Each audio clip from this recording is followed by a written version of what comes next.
I'll sing you a story of a silly young king who played with the world at the end of a string, but he only loved one single thing, and that was just a peanut butter sandwich. A gun has 26 working parts. The length of the barrel, the speed of the bullet, and the caliber of the ammunition determine its lethality. When cocked, the hammer clicks as it locks into place. The target erupts as the bullet forces entry, opening a door that cannot be closed. An act that cannot be undone.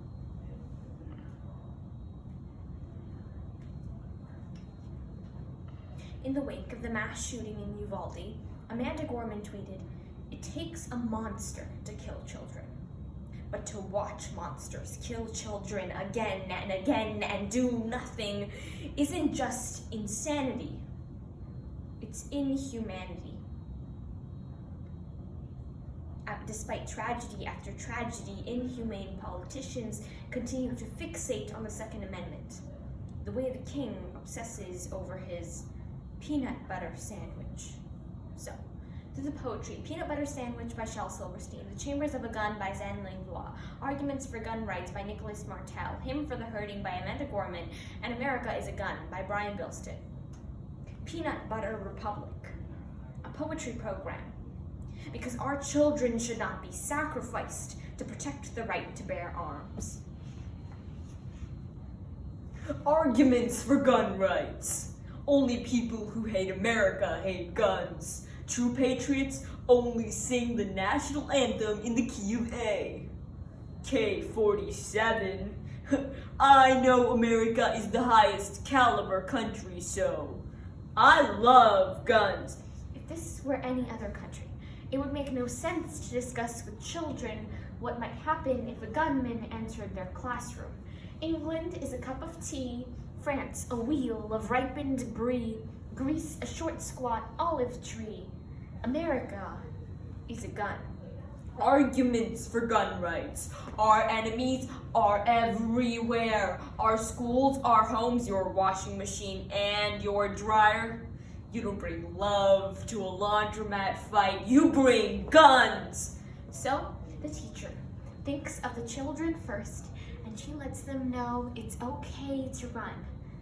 The teacher is stunned, but they have already discussed the possibility. She has forgotten for a second that we live in the land of the free, where the NRA and big businesses pay money to remain in charge every day. But she does not live in a senator's mansion, so what can we say?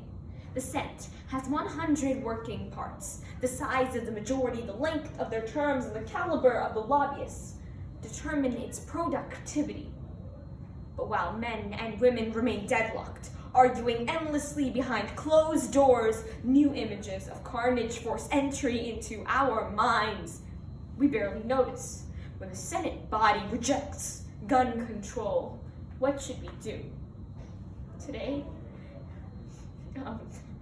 there was another shooting with dead kids everywhere. It was a school, a movie theater, a parking lot. There will be monuments of legislation, little flowers made from red tape. What should we do?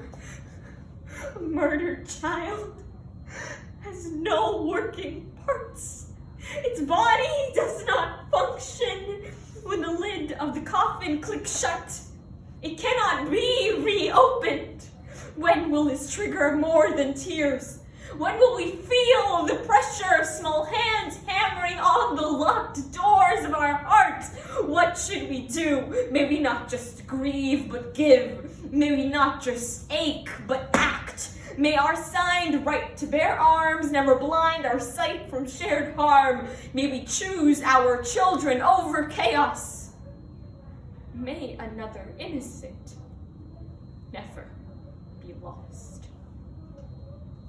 Then all his royal subjects came and pushed and pulled with might and main. A puff of dust, a screech, a squeak, and then in voice so faint and weak, the first words they heard him speak were, How about a peanut butter sandwich?